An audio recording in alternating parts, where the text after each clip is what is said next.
n'umwira wawe kundaga mtu yiwe ka pastor biriho siko bimeze Bwana asifiwe kundaga mtu yiwe ari amasina y'ubusa ari bamwisa bose ari kutasa pastor ihari na matiti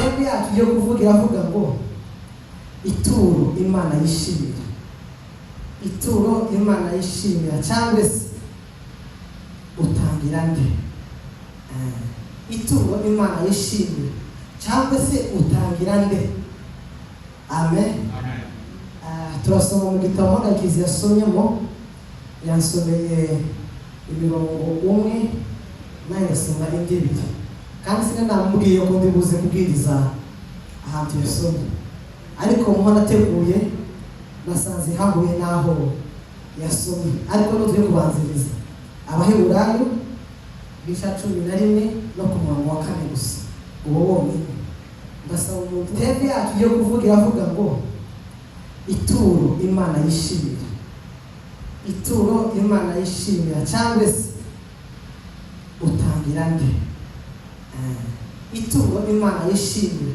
cyangwa se utangira nde amen turasoma mu gitabo Mugakizi yasomyemo yansomeye imirongo umwe nayasoma indi ibiri kandi sinamubwiye ko ndibuze kubwiriza ahantu yasomye ariko muho nateguye nasanze hahuye naho yasomye ariko n'utuye kubanziriza Abaheburayo bisha 11 no ku murongo wa 4 gusa uwo wonyine ndasaba umuntu dufatikirayo igice cya 11 n'umurongo wa 4 gusa dusaba mu izina rya Yesu. Yego. Umurongo wa 4 aravuga ngo kwizera niko kwatumye Abeli ahimana igitambo ku giti cya Kayini kuba cyiza, ni nako kwamuhaye guhamwa ko ari umukiranutsi.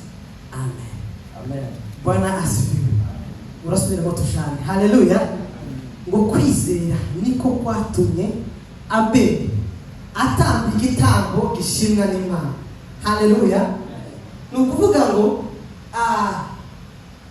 ituro utangira Imana hari ituro ushobora gutangira Imana ntirikunde kandi tigishimire ariko se mu gihe utangira Imana ituro ryawe Imana ntigishimire ituro ryawe uriheza nde haleluya ngo kwizera niko kwatumye Abeli atamba igitambo cyiza Imana cyishimiye hari igihe ugatanga ituro ryawe ugatanga isadaka ugatanga ishati ugatanga kwetu ariko Imana ikareba umutima atangana ntibikunde ariko kandi hari ituro utanga ritora cyane Imana ibasha kuryumva haleluya tubane abantu bunamye bunamuke haleluya sura ngo tujane kwizera niko kwatumye Abeli ahimana igitambo cyiza usome inyuguti hariho za dashukundi ndashaka kumva aya majambo y'Imana cyane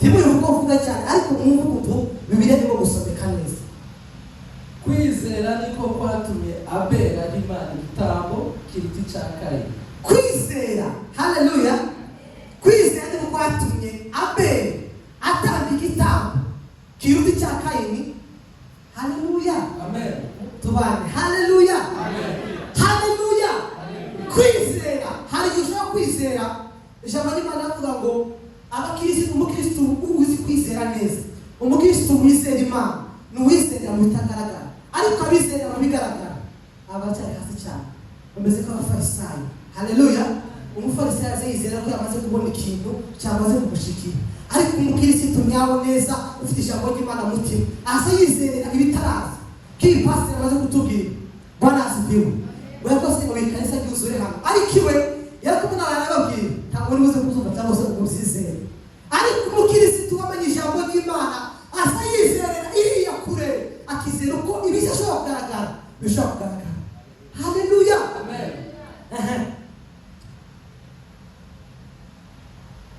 ni nako kwamuhaye guhamya ko ari umukiranutsi ubwo Imana yahamyaga kw'amaturo yari meza Bwana asifiwe ngo nicyo cyatumye cyane Imana yishimira ituro rya Abeli yatanze, kuko yatanganye umutima mwiza. Iyo watanganye umutima mwiza ikintu, Imana izikishimira, Imana izikugarira kuko ari ikintu wishimiye, watanganye umutima w'urukundo, umutima w'ubwaneza. Hanyuma niko kwatumye nanone akivugwa n'ubwo yapfuye. Amen. Bwana asifiwe. Imirimo ukora hano mu isi, yaba myiza yaba mibi, aho hose uzagenda kugera mu ijuru n'izagusoma. Haleluya. Nubwo Abeli yapfuye, icyana gatoya, Bwana asifiwe, ngo nubwo Abeli yapfuye, imirimo yiwe na buri munsi wa none iracyamuvuga. Imirimo yiwe iracyari kimuvuga, kandi ntabwo ari mu mubiri ariko mu mwuka. Tuba turi kumwe na gihe cyose kuko tuba iki n'urugero rwiza kuri twe. Haleluya. Haleluya. Amen. Iyo ufite urugero rwiza mu buzima bwawe bwose, intambwe zitera ukabona urugero rwiza, Imana izi kwishimira. Amazina yiwe Imana irayazi, iza amazina yiwe iramuzi. Ntabwo Imana ishobora kwinjira ngaha ngo yitende Pacifique na Fidele, ntabwo zoshoboka. Haleluya. Imana ntiza yibeshe. Haleluya. Imana yavuga amajambo akomeye. Haleluya. Imana hari ukuntu tuzi gucisha mu kibazo kugira ngo guserukirize igisubizo cyiza gusa. Hari igihe Imana ishaka gucisha mu kibazo iguserukirishe igisubizo cyiza. Urugero, ntabwo uzaba umukirisitu udaciye mu rugamba rukomeye. Umukirisitu nyawe, umuje pasiteri yatuyoboye ngo tumuzeho imbunde iminsi 4 irashira. Haleluya. Bamutuzeho imbunde iminsi 4 irashira. Suko yarakomeye, suko yarushije abandi batambukiye aho kwirukanka. Oya ye, nuko Imana yari izi ko uyu munsi arazo duhagararira. Ubuze yavuze ngo abantu bazagucira akobo, Imana ikagucira kanzu. Haleluya. Amen. Abantu bazagucira inzira mbi, Imana ikagucira inzira nziza. Ariko Imana tuzogucira inzira nziza, ihayibona utamugambi mwiza uzoyigeza kumva yabize. Imana ntabwo izagucira inzira nziza ihayibona ko utamugambi cyangwa utamuntu umwe ushobora kuzabukora. Oya ye, yakuretse ukagenda, wa undi wari kugenda ikamugarura kuko afite umugambi mwiza kuzakora Imana mu ijuru. Haleluya. Rero ni ukuvuga ngo gutanga twagiye. Urashaka gutora bibiri ukabona ko gusa kwa kwizera mu bintu utahaye mbona kuri Bibiliya. Bibiliya ntabwo tubwira ibintu bigaragarira aha ngaha, bitubwira kwizera gusa kw'ejo hazaza. Muri twese nta muntu uzi uko ejo azoramuka, usibye gusa mu kwizera gusa cyo kugira abakirisitu. Haleluya. Twese ko turizera ko ejo tuzozuka. Ubu ngubu ko twateganya ngo mu myaka 5 igiye kuza nzaba ndi ku rwego rufite akantu kameze gutya. Ariko se ako kantu gafite ufite ijambo ry'Imana kuragendera kuki? Ricky Warren yaravuze ngo iyo warifuza kuzofata gusa page imwe, mwiza kumatera agenda yandika, warifuza kuzofata page imwe y'igitabo cya Bibiliya ngo kugira ashaka kumumarira ubuzima bwiwe bwose ikazamugeza ubwami bwo mu ijuru, kuruta gufata iyi Bibiliya yose nta kintu kiri mu mutima we. Ntabwo zumvikanye birakomeye. Nta muntu ushobora, urashaka gufata Bibiliya yose mu mutwe, ariko bazakubaza ijambo ryo muri Bibiliya iri mu mutima wawe ugasanga ni zero, n'uruhombo rukomeye cyane, aho ari n'umubabaro. Haleluya. Kaini yaratanze, Abeli aratanga. Haleluya. Kandi byose byitwa gutanga. Ariko kuko Abeli atanga umutima mwiza, Imana yarabyishimiye. Kaini nawe atanga umutima w'ishari, igitambo ciwe Imana ntiyakishimiye. Bashaka kubwira ngo ukuntu ushobora gutanga, ingaruka zo gutanga n'inyungu zo gutanga n'umusaruro gutanga utangamo, Imana ikakwishimira. Turi kumwe? Iyo watanga ituro Imana yishimiye. Soma Ingoma ya mbere, twagiye muri Bibiliya. Ingoma ya mbere 29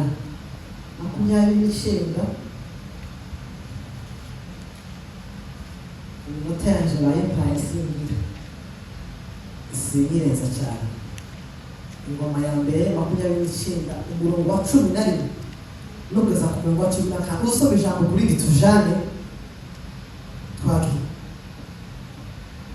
Uwiteka gukomera n'imbaraga n'icubahiro no kunesha n'igitinyiro n'ibyawe. Bwana asifiwe. Uwiteka gukomera n'imbaraga n'icubahiro n'ibyawe. Iyo bose tubona ngaha ni iby'Imana. Abantu tubona tugaruke. Bwana asifiwe. Amen. Uwiteka we gukomera n'icubahiro n'imbaraga zose n'ibyawe. Amen.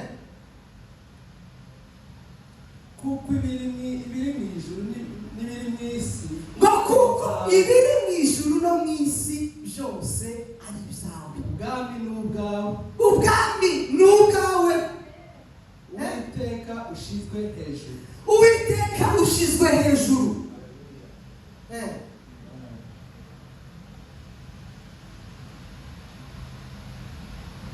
Uwiteka ushizwe hejuru ubusumba byose.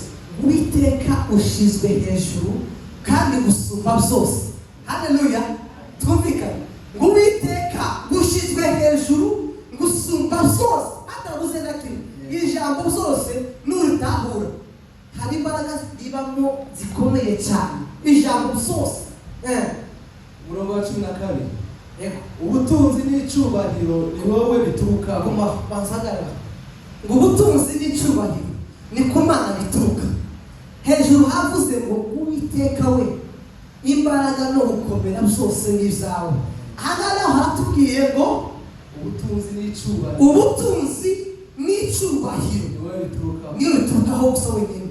Ni ukuvuga ngo reze cyubahiro. Haleluya. Ni ukuvuga ngo ituro ryose ni iry'Imana. Kuko Imana niyo ibiduhereza. Kandi iyo watanze usanga ugatangira Imana usubiza ibyayo guhana. Amen. Hari ijambo rivuga ngo nicyo cyatumye itanga umwana wayo bonyine. Ko tuvuga hejuru gutanga. Mwumvire ijambo muzumvire mu mwuka wo hejuru. Ngo nicyo cyatumye itanga umwana wayo wenyine w'ikinege. Ngo kugira ngo umwizera wese, mwumvire ijambo ryose, umwizera wese atabibuka ngo ahubwo ahaguruke mu buhoraho. Ni ukuvuga ngo byaturo utangira Imana. Imana yabonye ko bidahagije iravuga ngo reka ntange n'umwana waje aze kubapfira abarokore muri iyi si y'umwijima. Imana ntabwo yaje gukuraho amategeko ahubwo yaje kuyafungura. Mbese cyubahiro. Haleluya. Imana dusenga, Imana twiringiye iyi tubonesha amaso y'umubiri tukayibonesha amaso y'umutima. Haleluya. Haleluya. Hari aho igukura ukavuga hari rimwe neza gusenga mu kwezi kwa gatanu n'ukwezi kwa gatandatu nagize ibihe byiza. Igihe kimwe arasenga akavuga ati se uzuko Imana yiboreye abandi bose aje singesubiza aje nyine gusa. Bwana asifiwe.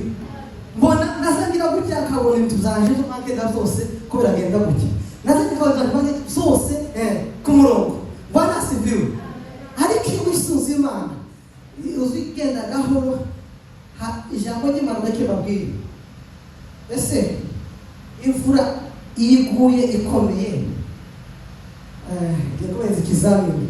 Iyo haguye imvura ikomeye cyangwa se imvura nyinshi igakubita ku mabati gahufuka, hanyuma hakaza n'umutoni umwe wakutanga hamwe, niki gikomeye? Tuvuge niki gikomeye? Cyane ikizamini gikomeye. Amasengesho nuguhoza. Ni ukuvuga ngo iyo mvura iyo iguye izi zikamigenda. Ariko umutoni muzarebe takinga y'ukubita umutoni zo gira gutya ukakubita ukimba ariko bagera igihe ukimba umwobo. Ariko se yavura byagenze gute? Yambiza gusanga ufuka. Amasengesho nuguhoza. Iyo wakoresheje ku Mana guhoza mu ijambo ry'Imana kuzuvuga ngo tukuza muri icyubahiro ushimwe. Haleluya. Iyo wasangura Imana icyubahiro ugakomeza ukayigumaho. Bwana asifiwe. Ugakomeza ukayinambaho ukagumaho gahoro. Amasengesho hari abakristo b'imene isizi ijambo ryinshi. Bwana asifiwe. Hari ijambo rikomeye mu gihugu cyane. Hari abakristo ko barifuza kuzamukira mu esikariye kuruta kuzamukira ku maesikariye angaya kuzamuka gutya. Ariko kamwe kuzamukira mu esasere. Ukamuka di pasiteri, ariko se wazamuka mu esikariye cyangwa wazamuka muri esaseri uzamuka muri etaje ya gatanu cyangwa se y'umunani mu isegonda zimwe cyangwa se reka tuvuge cyane mu munota umwe, tubiganire mu munota umwe ukaba urenze muri etaje ya gatandatu, ariko yazamuka ku ma esikariye 1, 2, 6, 12 uzuruha amafi asaruha. Haleluya. Kuko iyo ukamiye Imana gutati ugavuga ngo ati Imana ni wewe niringiye kandi wowe nizeye, uko imbaraga no gukomera n'icyo rero usari bizaho. Bwana sifiwe. Niyo mpamvu natwe tugomba guhozaho amafi yacu agomba kuruha. Nta muntu ushaka gukorera Imana wajya kuruha. Oya ntibakaza benshi. Nta muntu ushaka gukorera Imana wajya kuruha. Ariko iyo maze kubikora neza izi usiga tuzabiri tukavuga ati se ibi ngibi ni jewe cyangwa se n'ubundi. So ariko mutavuga aravuga ngo kandi niwo utegeka byose. Mwatsumvishije ya turo yawe watanze Imana yari kuharika ngo uzaritange, ariko kama winandika aravuga ati iyi cheki ya 500 nafashe mu cyumweru. Bwana sifiwe. Yesu afata 600 na 70 ku cyumweru. Bwana sifiwe. Ariko nyine kubera umutima wanyangiye ndasandeba ijana ntange kweli 20 kananira, ariko gushiramo gazi 50 nkaba ngira gutya kandi nkaba nifata kintu kingu kikaba ndoroshe cyane ipine yatoboka 60 banga. Haleluya. Amavuta y'imodoka yashira nkaba ndekora 30 nangahe, ariko twagira nkesa y'Imana kazanya amamfunja amadolari 2 3 ari ibindi. Bwana sifiwe. Ko tigaje gutangira Imana, umutima wo gutangira Imana n'ubuye. Bwana sifiwe. Kama tangira kuvunja Imana ni asiruka 20 barayibona, ni asiruka 20 gutya Pacifique arayibona ngiye kuvunja tano tusiga tuvunja kanisa y'Imana. Bwana sifiwe. Kana mtu mwenye kizigwe sadaka kanda ari muno. Bwana sifiwe. Ntabwo akusifuka ngezina kuko zashara na benshi umusore muri sadaka kandi sinyinshi $10 yamuca kuri gas station bakagureka shikarete ngo nifuje gusa nishike ntange mu kana bambazi kabura abiri atatu $1 atangire Imana, ariko sino bibashinje. Bwana sifiwe. Kuko byibuze ngo baratanze, ariko se wewe umuntu si wano mwazi tukiga tugatanga Imana tukayitangira umutima ukunze. Iyo wakurira Imana yawe umutima icyo ushaka cyose ukigera hepfo mu kuboko kwawe harimo ububasha n'imbaraga. Amen. Mu kuboko kw'Imana harimo ububasha. Mu kuboko kwawe hari ibinezeza byinshi, naje nzahora mbigushimira. Turi mu kuboko kwawe hari ibinezeza byinshi, naje nzahora mbigushimira. Mu kuboko kwawe hari ibinezeza byinshi.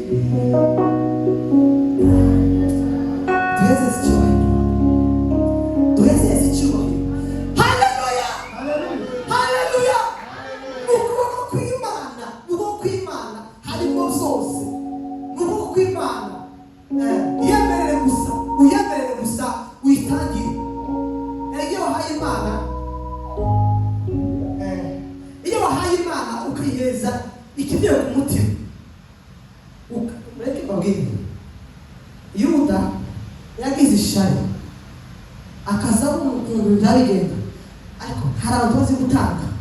Hari umugore muri Bibiliya Bwana sifiwe, amavuta y'igiciro Mariya, amavuta y'igiciro ngo yari yakoreye umwaka wose, umwaka muzima ibyumweru 52 ishoje izumwaka n'iminsi 356 siko kuvuga ngo iyo minsi yose ariko gukora, ariko amavuta y'igiciro yari afite, ariko umunsi aho yamenye umutabireje ko atse ukuramo ari amavuta yishe nabi kandi ukishese ibirenge ubigenze gute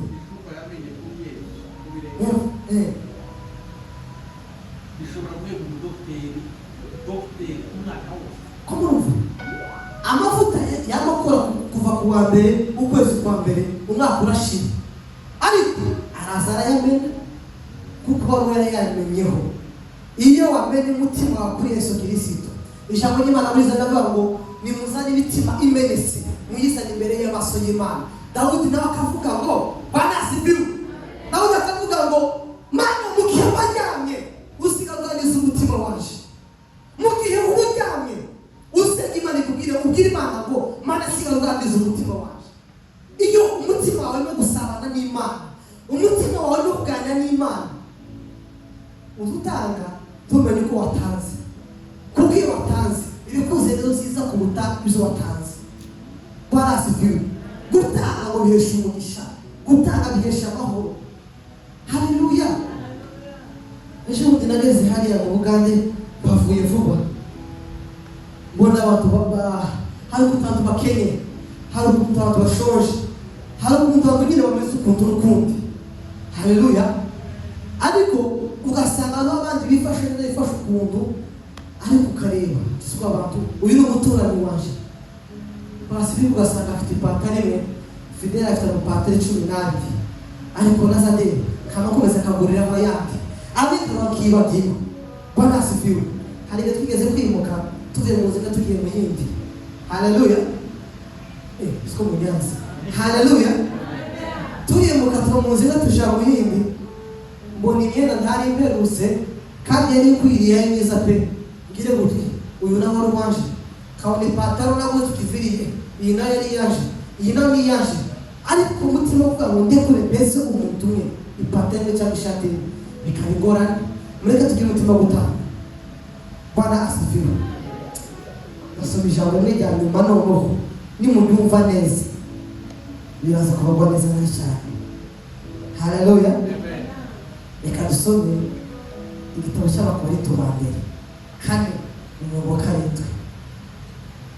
Abakorinto ba mbere igice cya 4:7 niriya wabujya mu gitabo kisha guheka ni page 168.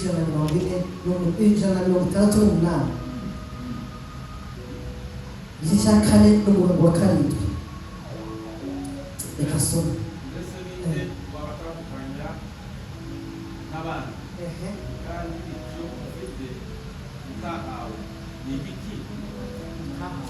Bwana asifiwe. Mwisho mzavuze ninde watandukanyije n'abandi ngo kandi icyo mufite niki ubuze niki ntabahana. Nukuvuga ngo Imana itegweza akazi ukakakirwa gakora, ariko nawe ugira ngo uyiheze bikakubera itambara. Haleluya. Usenga nagukomeza nasanze harimo kunesha kumukezo urumwe senzatina vituko usenga amisofime urikimbe y'Uwiteka vitubasha gutegeka no guhindura imigambi y'umwanzi Satani, imigambi y'umwanzi Satani. Haleluya. Haleluya. Niki Imana itaguhaye, niki Imana itagukoreye, ariko wowe kurirengagiza kuyikorera, wowe kurirengagiza kuyiheza. Imana yaguhaye nawe utanga. Bwana asifiwe. Ntabwo Imana yishimiye ituro ryawe itarishimiye umutima wawe. Ijambo ry'Imana munyumve we. Imana yishimira wowe cyane kurusha ituro ryawe, kuko iyo maze Imana amaze kukwishimira biza biyobora kwishimira ituro ryawe. Bazumvishije? Iyo Imana yakwishimiye biza biyobora kwishimira ituro ryawe wayitangiye. Yesu arakora cyane. Haleluya. Urashaka gutanga, ariko tugatangana imitima ibiri itandukanye. Ariko se uratangira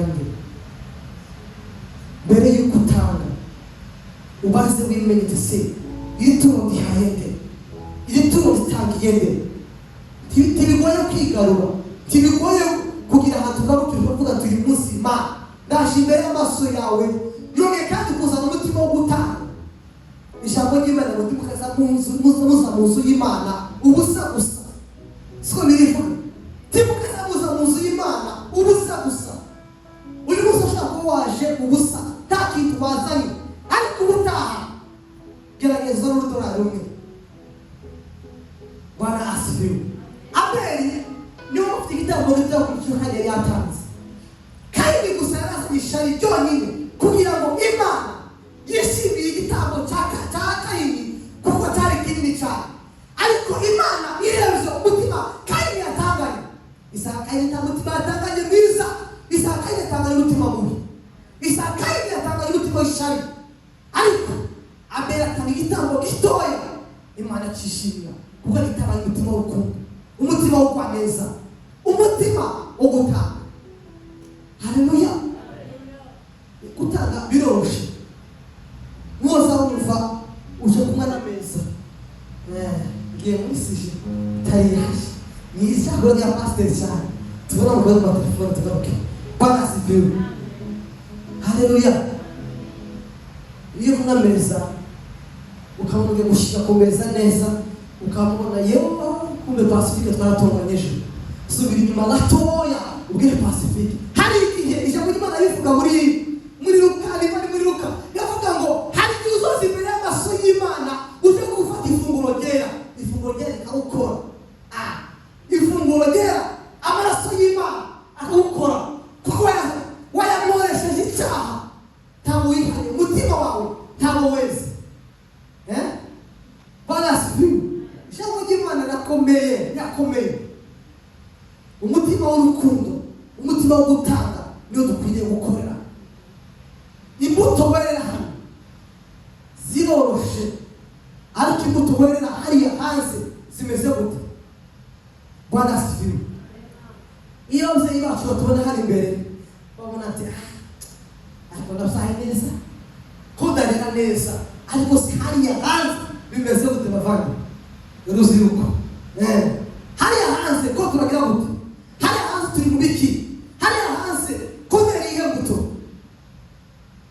ariko urubyiruko ko tureke hariya hanze niziye mutima kwera hari imbuto zitatu ushobora kwera zikamaze kujyana bwami bwo mu ijuru nawe no kiragenda apfuye kubera ko Imana yamwishimiye cyane haleluya mwashetse haleluya ni ukuvuga ngo iyo ushaka kwera imbuto iyo ushaka kumera neza ababyeyi bazi guhinga ndatanga urugero rw'ibishyimbo Bwana asifiwe mwese twese tuzi ibishyimbo mirango siko bimeze mere garuka twese tuzi ibishyimbo ni ukuvuga ngo iyo ushaka kwera imbuto igishyimbo ushaka kwera kisakure kimera gisoro igishoma kizere n'ibindi ndahize urugero mwumva ukuntu Imana ni nziza cyane ese igiye gutera igishyimbo uzitera bingahe mu cyobo kimwe sitotera igishyimbo kimwe mama siko ugatera igishyimbo kimwe ariko ugitera uzonza ukagita warangiza kugita kikabora cyarangiza kubora kukavuga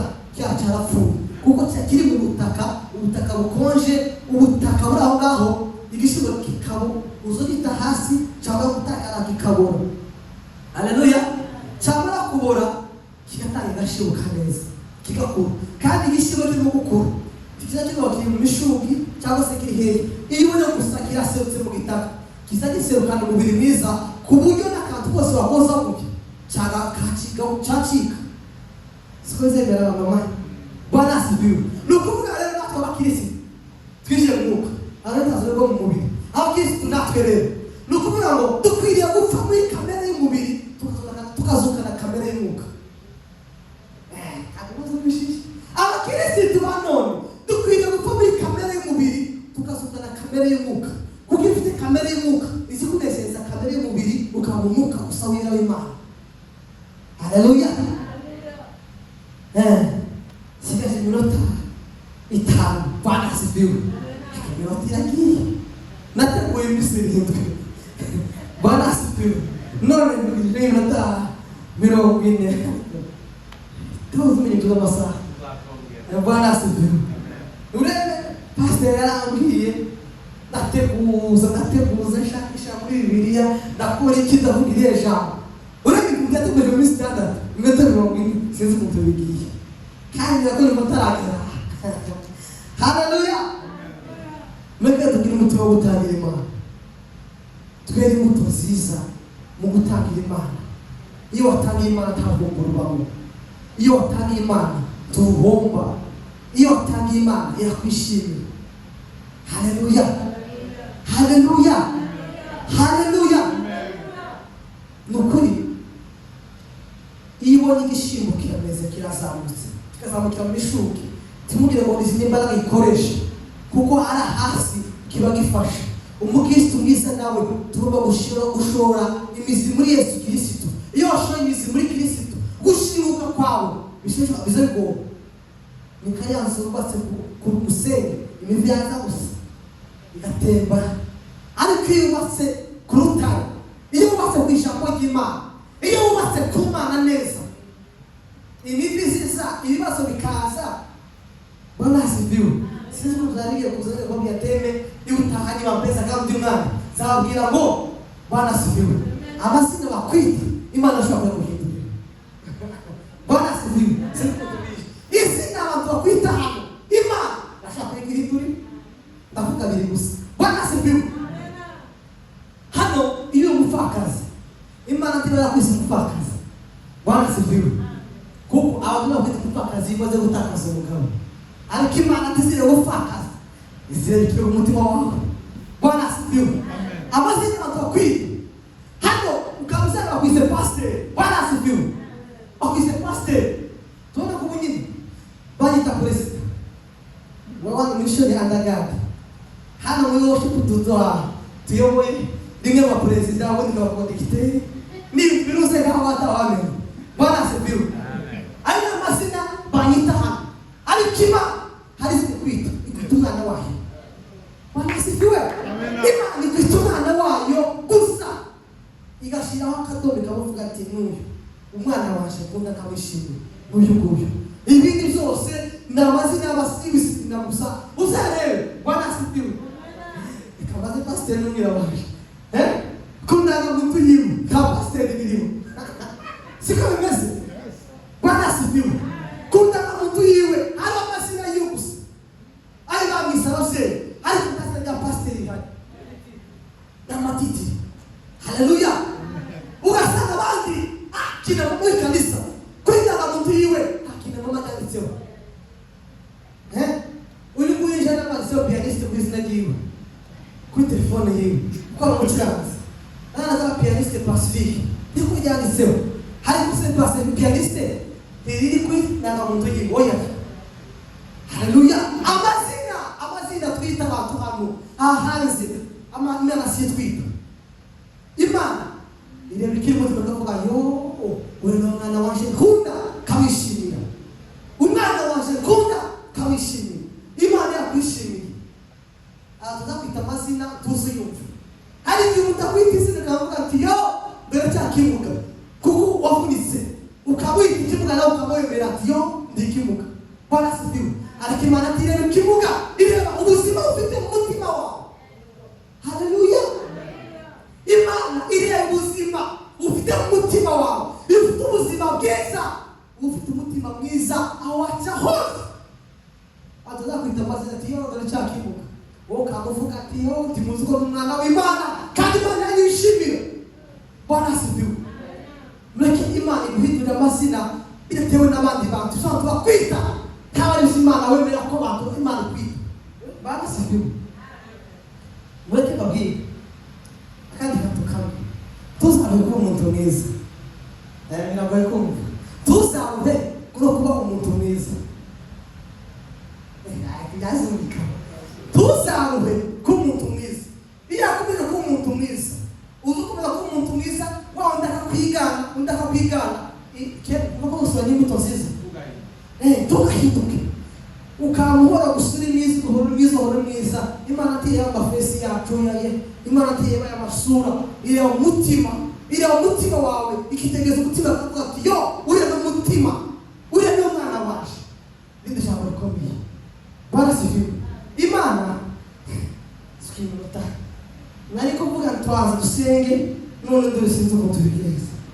Bwana asifiwe. Ariko natangiye saa 9:02 hasigaye iminota 2 ndayisusa mirongo ine yuzuye. Bwana asifiwe. Haleluya. Nake mabwira kandi katukamo Imana ntiheza umurimo umuntu kubera ko akunda Imana. Oya kuko Imana nta muntu yanga, Imana dukunda twese. Imana iheza umurimo umuntu ukunda umurimo. Nimukunda umurimo Imana izuguheza. Kuko Imana ntagaheza umurimo umuntu kubera ko ikunda. Kuko Imana dukunda. Imana iradukunda twese tutoranyije. Tiziro ba uyu n'ubwire wese umurimo waje. Oya ahubwo Imana iheza umurimo umuntu ayabona kuriya akwiriye umurimo kandi akunda umurimo w'Imana. Bwana asifiwe. Akandi kamwe sinzi kubyariza. Haleluya. Tumuzi ko twese turanga n'abayisilamu haragasenga Imana ngo ni za Buddha, haragasenga ngo ibishushanyo sinzi ubundi kutoka litamazina. Twese turi abantu b'Imana ariko kandi tukako turi abana b'Imana twese. Mugaruke Bwana asifiwe. Twese turi abantu b'Imana ariko kandi twese siko turi abana b'Imana. Itandukanye gusa rimwe. Umwana w'Imana nuwizera ijambo ry'Imana akavuga ati Yesu ndabakiriye ku bwami n'umukiza n'ubugingo bwaje. Ariko uwihakana Imana akavuga ati yo abayisilamu mubwiye Imana uzobukundi kundi. Haleluya. Kuko ntabwo yizeye uwo ni umuntu w'Imana. Imana nawe ntabwira amuta. Imana yamutegereze ko ati uri hari ikizagera arakiza. Hari ikizagera isaha yawe itaragera. Bashaka gucira imyobo Imana ikucira akazi. Ijambo ry'Imana ni urufatiro rukomeye cyane tugomba kwigereraho. Kandi ijambo ry'Imana ni umusozi uremereye udukingira. Abanyesiraheli Imana yabwiye Dawudi mutashize. Bwana asifiwe. Imana yabwiye Dawudi iramubwira kubera ko watekereje kuzanyubakira inzu yo kuza baza kundanyirizamo ngiye kwambutsa abanyesiraheli bazabaho tabozo bako bacakara kandi. Imana iyo bayikunze irashaka kuhindurira ino New England yose ukayobera umuyobozi kandi ukayitegeka kandi bakagenda ku mategeko yawe kuko uba ufite igitinyiro cy'Imana. Mureke senge. Bwana asifiwe. Cyo usenge Imana tugire ngo Mana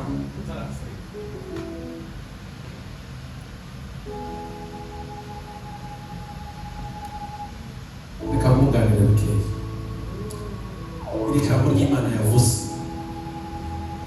niba waryigeze ukabwira ku mutima ukumva kuko hari ahantu utarahuka, hari ahantu ugisize, haguruka dusenge Imana. Hari umwanditsi wabuze aravuga ngo niyo mumena beto ku gishyimbo, muzi beto bakayimena ku gishyimbo kiza gishakisha inzira kugeza aho kiboneye ubutaka kikamera. Iyo watazi ituro ryawe arikaburira wowe ukibwira kuko barimenyeho beto umunsi umwe rizagoto wumva kuko hari ahantu ugisigaye. Muvuga ngo tubwabwirije neza ajye gusenga. Haguruka kugira ngo ubohoke, kugira ngo ubashe kubohoka gutangira Imana. Haguruka wumva kuko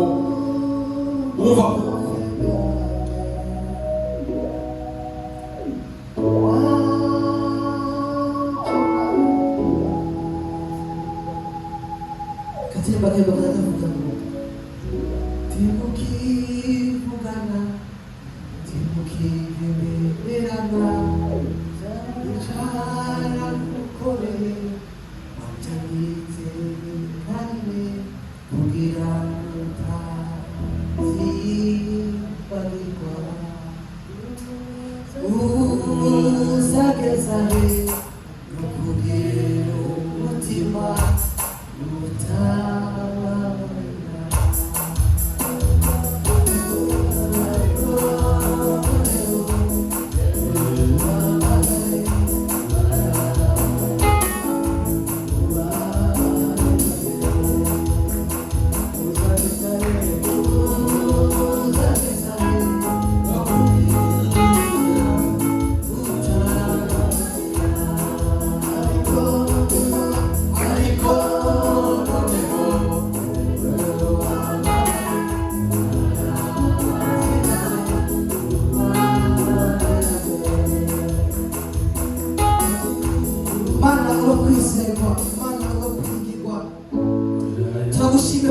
ijambo ryawe mwami Yesu uhabwe icyubahiro Mana kuko ari imitima uhindure uyitekereza zacu uyitekereza yacu Yesu Mana turaguhamagaye mwami turaguhamagaye mwami turaguhamagaye mwami weza shimira amaraso yawe mwami weza imitima yacu amaraso yawe mwami hasabwe tukwitura mwami hasabwe tukwitura mwami imitima yacu irinangira imitima yacu idodomba ariko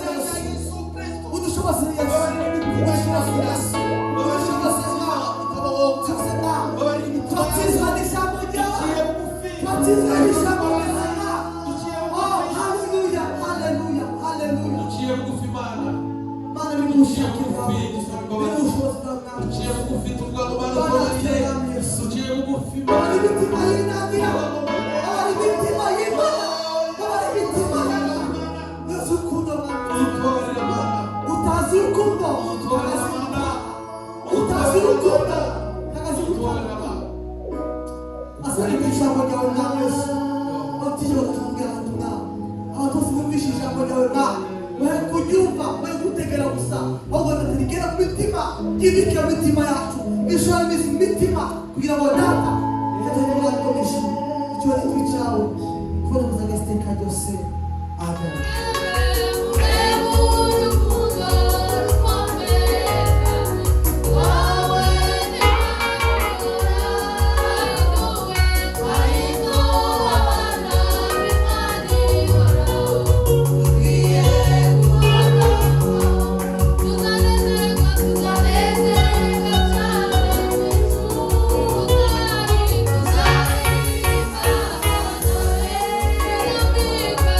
Amen.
reka duze icyubahiro gusa imana twicara. Haleluya. Hallelujah. Haleluya.